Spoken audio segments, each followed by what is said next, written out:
Hey, how's it going? I have to tell you all something. Indiana Jones absolutely terrified me as a child.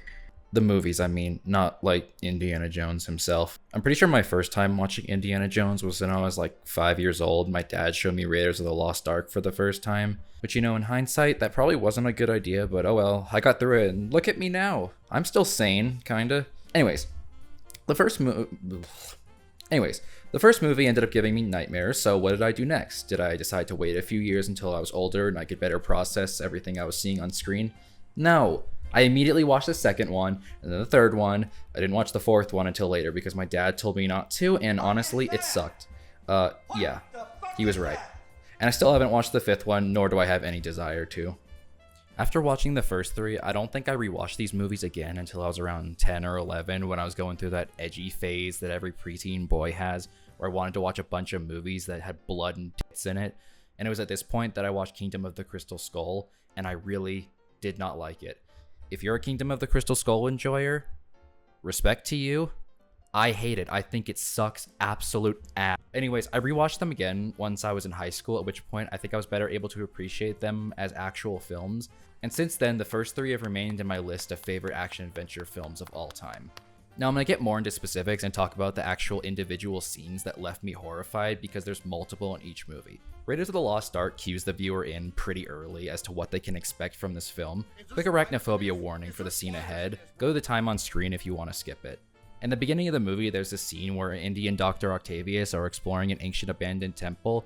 The music alone already makes this moment pretty unsettling, but then there's this part where Octavius notices a few tarantulas crawling around on Indy's back. Now, if you're like me and you aren't fond of spiders, this was already probably quite unnerving, but then Octavius turns around and we see that his back is fucking covered in tarantulas. And fun fact, the tarantulas in this scene were actually real. The actors here were actually covered in tarantulas. A few minutes later, Indy finds the golden idol, which, can I say, why does the idol have eyes like that? Like, why does it have pupils and everything? Regardless, Indy commits larceny, and because his sandbag wasn't the right weight, the whole entire temple begins falling apart. As a side note, the set design here is awesome. Octavius then decides he's going to try and take the idol for himself, but unfortunately for him, he isn't the main character, so he dies. And when I say he dies, I mean he gets turned into a meat skewer. And the jump scare here is absolutely crazy. There's a few jump scares throughout the series, and I'll touch on them when the time comes. Skipping ahead a little bit, we have the scene where Indy meets up with Marion in the bar. He's searching for a special medallion that she has that he needs for the plot and offers to pay her $5,000, which in today's money would be roughly $120,000. Now call me a sellout, but I would do it. Do you know how many Godzilla figures you could buy with $120,000? Don't answer that. She takes the money but essentially tells him to fuck off and come back later, because they're closed, you see. A few minutes after Indy leaves, this guy who kind of reminds me of the spy from Mad shows up. When I watched this movie as a teenager, I distinctly recall not liking this guy just based on how he looks. I'd forgotten a lot of the movie at that point, so a lot of this story was foggy to me. Apparently this guy's name is Major Arnold Tote. I had to look up his name because I don't think it's ever mentioned in the movie. If I'm wrong about that, feel free to correct me. Not only does this guy still creep the hell out of me, but the way he talks is equally as off-putting, as he speaks like he's always seconds away from murdering everyone in the room. Also, apparently these guys are part of a group called the... Let me make sure I get this right. Nazis. He tells her that he is also after her shiny medallion, but she blows smoke in his face and tells him to leave. Not even 30 seconds later, he tries to cook her alive with a fire poker just in case it wasn't already clear that this guy is nuts. But it's okay, because she won't die since we need her to be alive so she can come back in the fourth movie and do basically nothing the whole time. Indy saves her, and then we find out something truly terrifying. Tote is bald. Anyway, they get into a whole shootout in the bar, which involves multiple characters getting shot in the head. The most brutal of which is this part right here, where not only does his face get blown off, but he also gets the Anakin treatment by being lit on fire. What did you say? Man, these Nazi guys seem pretty scary. I'm sure glad they aren't real. Tote tries to grab the medallion, but since he's an absolute dummy, he forgets that fire is hot, so he burns his hand, which leads to this really cool makeup effect later on. That's more or less the end of the scene as the bar burns to the ground moments later. The next scene that left me cowering behind the couch as a kid comes right after Indy and Marion leave the Well of Souls. Quick side note, another jump scare happens here. This is one I actually didn't remember when I was rewatching this movie for the video, which I found surprising given that the moment lasts far longer than the one at the beginning. It was genuinely one of the few moments from the film that I had actually no memory of. As Marion and Indy are attempting to hijack a plane, this big ass German dude shows up, and this guy should have a health bar at the bottom of the screen because he is a literal boss fight. One punch from him is enough to knock Indy to the ground. The guy, who is simply referred to as German Mechanic in the script, is played by Pat Roach, who is actually a professional wrestler in real life. He proceeds to beat the absolute hell out of Indy, all while the plane begins slowly driving around the area. Eventually, Indy ends up on the ground, which for him is actually a good thing as the plane propellers start creeping up from behind. Mr. German here doesn't notice this and ends up getting shredded to pieces by the propeller. It was specifically the way the blood sprayed that I recall leaving me the most horrified. For the last scene of Raiders of the Lost Ark that caused me to need anxiety medication, we come to the climax of the film. Here, Indy and Marion are tied to a post while the bad guys get ready to open the Ark. They have a whole camera crew set up and everything, like they're ready. Meanwhile, Indy perfectly describes my thoughts on Kingdom of the Crystal Skull. Don't look at it. Shut your eyes, Marion. Don't look at it no matter what happens. They open the Ark and they discover it's full of sand, which I'm not really sure why they're surprised by, given that it's been buried in an underground temple for hundreds of years. Toad starts laughing at it, and the Ark doesn't seem to take too kindly to that, so it decides to pull a funny prank by destroying all of their film equipment.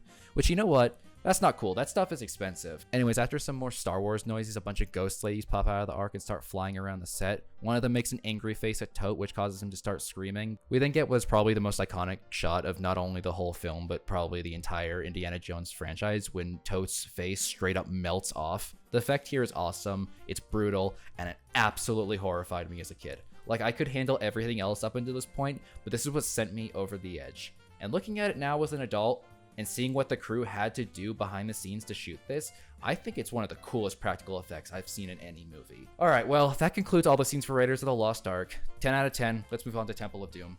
Before I get into how this one managed to scar me even worse than the first one, I want to talk a little bit about the movie itself, because Temple of Doom as a sequel, I found is actually quite divisive among fans. A lot of people tend to really love it, or they tend to really hate it.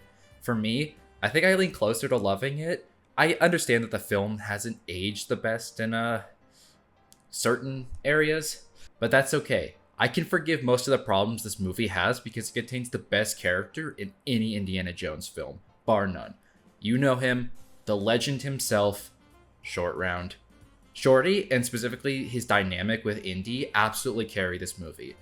Admittedly, some of this is biased because I am a big fan of Ke Quan as an actor. Not only is Short Round a great example of how to do a child character without having them be annoying, because in a lot of ways, he acts sort of as a apprentice or a pupil or a mirror to Indy. It's clear how much he looks up to him, and they have a very fun student-master type of relationship. To this day, I'm still salty that they never brought him back. Like, it was so obvious. He's right there. Why? Sorry, Having Short Round in this film also allows us to see a side of Indy that we haven't really seen before, where we see him take on this sort of parental type of role. Okay, enough yapping. Time to get to the scenes that actually gave me nightmares. The first half of this movie is actually pretty tame, especially in comparison to Raiders. Things really don't start getting intense until they reach the palace. And I'm sure a lot of you probably expected me to put the dinner scene where they eat those eyeballs and the monkey brains, but actually, that part never really bothered me. Like, even as a kid, I was fine with it. You know what did bother me, though? Is that scene where the dude gets hung from the ceiling fan and he has his neck snapped. As a side note, the way the assassin comes out of the painting is still really cool to me. Every time I rewatch this part, I've always just got my eyes laser focused on the background. And another side note, Harrison Ford actually suffered a herniated disc while performing this scene and had to be flown to LA to have emergency surgery. There's another jump scare here around 53 minutes into the movie. The scene with all the bugs never actually bothered me, if I'm being honest. I mean, I wasn't fond of it, but it wasn't something I had to look away from. I'm mostly bringing it up so I can talk about Steven Spielberg's strange fascination with covering his actors in bugs. Like with the tarantulas in the first one, the bugs here were actually real, so Kate Capshaw actually had to stick her hand into a pit of insects. And, well, she must not have minded it that much since she went on to marry Steven Spielberg a few years later. And now, we're at that scene. This is the scene that motivated me to make this video, and it's the scene that made me not be able to sleep by myself for a week when I was little. I don't know what my dad was on when he decided to show me this when I was 5, but holy shit did it fucking terrify me. I'm willing to bet all of you probably know what scene I'm about to talk about, and it's the freaking heart-ripping scene. Even after all this time, this is still probably the only moment in any of these movies that I still find disturbing. Well, that and child slavery. Today's subject, slavery. If you haven't seen this film in a while, I'll briefly recap what happens. Basically, the scene starts out with all these cultists called the Thuggies doing a ceremony where they're worshipping this god called Kali. For those who don't know, the Thuggies were actually a real group in 1800s India, though in reality they were more like bandits or thugs rather than cult members. A few seconds later, their leader named Mola Ram appears, and after a few shots of him aura farming, they bring out this guy who is unnamed even in the script. He's just referred to as the Man. In any case, they shackle him to this cage thing. Mola Ram then walks up to him, shoves his fist in the guy's chest, and tears out his still beating heart. And okay, I've been waiting to talk about this for a while. I was going to talk about this at the end of Raiders of the Lost Ark, but I figured it'd actually work better here. And that is, I don't know how either of these movies got away with a PG-13 rating. Now, before you say anything, I am aware that PG-13 didn't exist at this time. In fact, it was actually this movie, Temple of Doom, as well as Gremlins, that caused the MPAA to create the PG-13 rating in the first place. But you can't tell me that if this came out today that this wouldn't be rated R. It's the same way I feel about Jaws, which, mind you, also received a PG rating, and that movie is even more gruesome than any of the Indiana Jones films. I'm just saying. I don't know why they thought this was okay for kids. Tangent over. After another jump scare and some more scenes that haven't aged particularly well, Indy ends up getting put under mind control by the Thuggy cult, and also decides he doesn't like wearing shirts anymore. Short Round that comes over and shows everyone why he's the best character. Indy is freed from the mind control, some cultists get thrown into the fires of hell. Then Indy remembers that child slavery is bad and decides to free them. He runs into, yet again, another boss fight that kicks Indy's ass. The Thuggy chief here is also played by Pat Roach, who played the mechanic in the first one. I guess Indy just really isn't good against large opponents. Well, that and there's an evil wizard child who won't stop telepathically stabbing Indy in the back. A little of this and a little of that later. Short Round, again, being the best character, Indy finally gains the upper hand and does what he does best, punching people in the face. There's also a cool shot here with Short Round in the background mimicking Indy. The Thuggy chief picks up a rock to use since he forgot Edna's rule about capes. Part of his cloak gets stuck in the rock crusher here, and it literally grinds his entire body up. I think Willie's reaction here is quite appropriate. I don't know if this scene really scared me as a kid, but it was definitely one that I had a hard time watching. And really, that's all I have to say for Temple of Doom. Overall, I think this is a really fun movie, and like I said, it has the best side character in any of these movies. I'll give it an 8 out of 10. Time for The Last Crusade. Out of the 3 Indiana Jones films, this is the one that I've rewatched the least, and so when I was rewatching it for this video, a lot of it was actually hazy to me, and I have to say, this is probably the only other Indiana Jones movie that could actually stand up there with Raiders. Like, I think I still prefer Raiders overall, but this one is definitely a close second. I think the highlight of this movie is easily the dynamic between Indy and his father, Henry Jones. I know the word quirky has become really overused in recent years, but that really is the best way I can describe Henry Jones. He kind of reminds me of some of the early iterations of the Doctor from Doctor Who, with how he comes off as like really aloof in a lot of these scenes. He's also played by Mr. James Bond himself, Sir Sean Connery, and seeing as Indiana Jones was heavily inspired by James Bond, I think having Sean Connery here is a very fun way to pay tribute. As far as chemistry goes, Indy and Henry are really a perfect pairing. In the same way that Short Round was kind of a mirror to Indy, Henry Jones is a foil to him. The two could not be more opposite, and that makes their constant back and forth really fun and entertaining to watch. This is the first time that a companion character has actually really stood head to head with Indy, rather than acting solely as a follower. Henry really isn't afraid to call out Indy when he's being overly arrogant or just being a moron. And I know I said Short Round was my favorite character in these movies, and believe me, I stand by that. But if we're talking about it from a purely writing perspective, I think Henry might be better written overall, maybe just because he gets more development throughout the story. I'm also glad this one doesn't really have a love interest. I mean, I know Elsa kind of is, but it's very minor here. And the reason I'm glad that there's no romance is because, if I'm being honest, I think all the romances in this movie kind of suck. I like Marion as a character, but I think her romance with Indy in the end was really forced and just didn't come off as natural at all. I think this movie probably also has the best comedy out of the series. To be honest, the comedy in these movies was never something I really paid attention to. It's kind of like the comedy in Star Wars. It's just sort of there. Although with this one, I actually found myself laughing at a few of the gags, especially the one on the blimp where he's like, "No ticket." As for what scared me as a kid, Well, there really isn't a whole lot. Out of the original three, this is probably the tamest when it comes to blood and gore. There's nothing really crazy until the climax of the movie. Anyways, there was one scene that scared me when I was younger, and everyone probably knows what I'm about to say, so there's no point in stalling it out any longer. That scene in the Grail Room where Donovan drinks from the wrong cup and begins aging rapidly is both a really cool looking effect and a really disturbing one. And I know this is a really small nitpick, but like, why do his clothes age? And yeah, that's it for The Last Crusade as far as childhood trauma goes. I really think this movie is solid overall. Not quite as horrific as the others, but it makes up for it in other ways. I'll say it's a 9 out of 10. Alright, it's time to talk about Kingdom of the Crystal Skull.